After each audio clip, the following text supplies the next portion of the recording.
78 miles an hour. Yeah, I'm sorry. Slow down, man. Always living in the fast lane.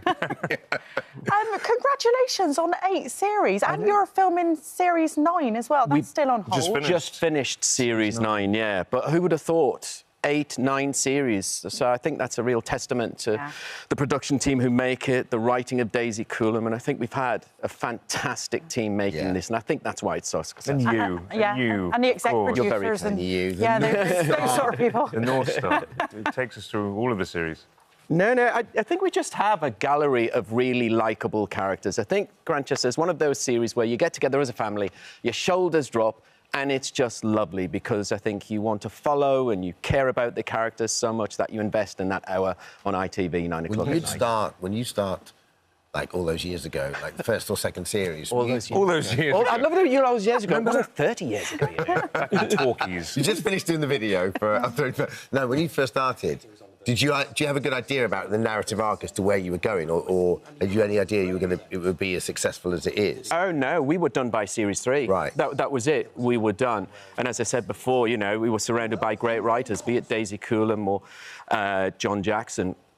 And we just thought, right, that's over. And then Emma Kingsman-Lloyd, who's one of the reasons why it's such a success, the executive went, should we go again? Let's get a new energy and bring this fella in, Tom Brittney. And Tom came along and brought this hot shot, gorgeous, charismatic, talented, and brought this much-needed energy to the new series, and it just took off from there. So, Tom, you joined about season 4, didn't you? Season 4. As Reverend Will. Was it a bromance straight away? Instantly. But we had to do a chemistry test, you know, to test if we could get along, and so love at first sight? It was love at first sight. It was, because I went in and we just, you know, we had the scenes. There was a bit where I stood up in the audition and in the scene, and you just looked up at me. And it was quite an endearing moment. But it was one of those things. Tom just walked in and it was there. He didn't need to say anything. It was there before we actually were doing the auditioning. And sometimes that's how it is. Yeah. Walked in, he said nothing, he walked in. That's right. Got the job. I like him. He's great. He's really, really great.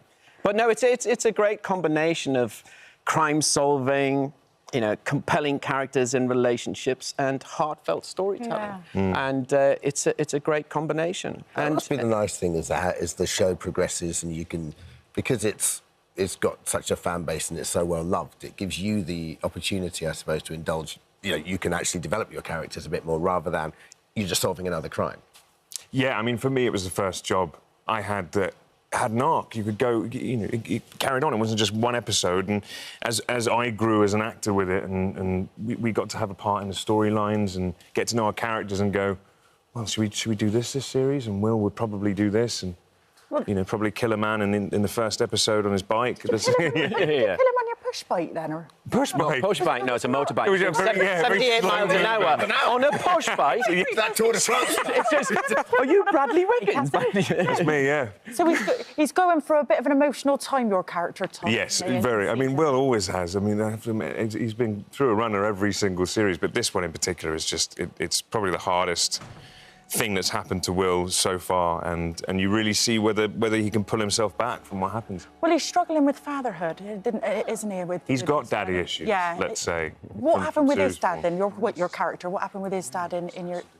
Well, a lot. I mean, just briefly, he killed himself in Series 4. That was quite a traumatic thing. But he wasn't a very good father. And at the beginning of the series, Will is a stepfather. He's got a child on the way, and he's worried about being the father that he had and being a better role model than he had before. And the only person to save him from this pathway of destruction is obviously that endearing relationship. That's, I think, the drive of the show, is the person who can exonerate him, is us, because we know the good and bad within each other. And I think that engine really carries it through, you know. I love the fact you properly got, you both get your hands dirty as well. I mean, Robson, how long have you been executive producing it for now? About 7 years. Right. But do you know what it is? I get up every morning and I get to work with my friends who just happen to be that tight-knit family for 4 or 5 months of the year. Yeah. And it's really, really beautiful. And in Series 9, sadly, Tom's storyline comes to an end and he had to leave. And that was probably one of the most challenging things I've ever done in my 40-year career. Oh, it was a really difficult day to say goodbye to this guy and everything we'd created in front of the even when we have scenes where we have to argue as characters, we will cry. We will just be there going, no, Johnny and Will make up. So it was, I mean, yeah, having to leave at Series 9. Oh, it was one of the toughest I've made.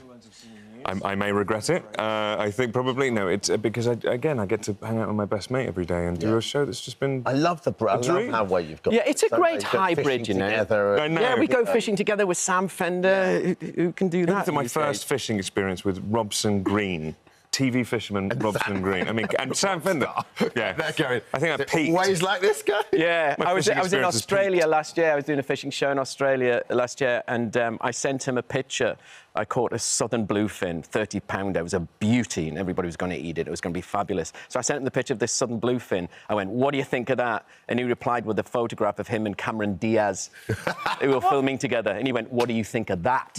Yeah. So Cameron Diaz trumped my tuna. No, I would have rather been fishing. That was the real dream. Yeah, it was great. Was this filmed, or was this just having a nice time together? Was this all filmed, you guys and Sam Fender? Or... Just having a nice time. Just having a nice time. We did a music video afterwards. Yeah.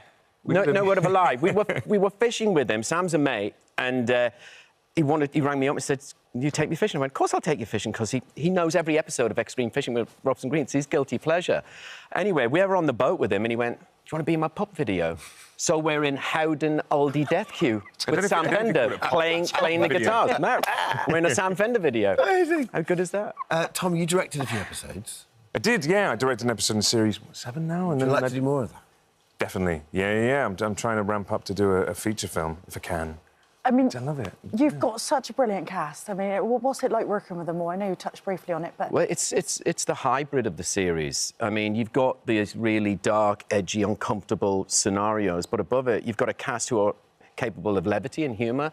Tom's got great comic timing. So has Al Weaver, who's a master of it. You've got Tessa Peake-Jones. You've got Casey Ainsworth. Nick Brimble. I mean, and them together bring the warmth to it, so you've got this lovely balance that is a rarity, and I think that makes it event television, and I think that's why millions of people watch Grantchester all over the world. I've been working in Iceland, I've been working in New Zealand, Australia, recently South America in the Amazon rainforest, and they go, "Hey, I love your series." No way. Yeah, man. It's great. Yeah, it's crazy. What about you, Tom? Where have you travelled to or people have gone? America. I think America's the place where I'll get recognised the most. They love it over there. Yeah, it's a because they do. They love British crime shows that show how beautiful Cambridge is, and the murders. I mean, these villages that have just a really high rate of murder. My wife's Norwegian, and in Norway they have around Easter, they have a crime weekend. That's right. They're there was they do great Scandi noir over there, but they're obsessed with British crime. Yeah. They love Grantchester. We do it well. We do it well, and again, I'm very proud of our show. I think it's unique in that way. Well, yeah, a 9 series, it's got to be, so brilliant.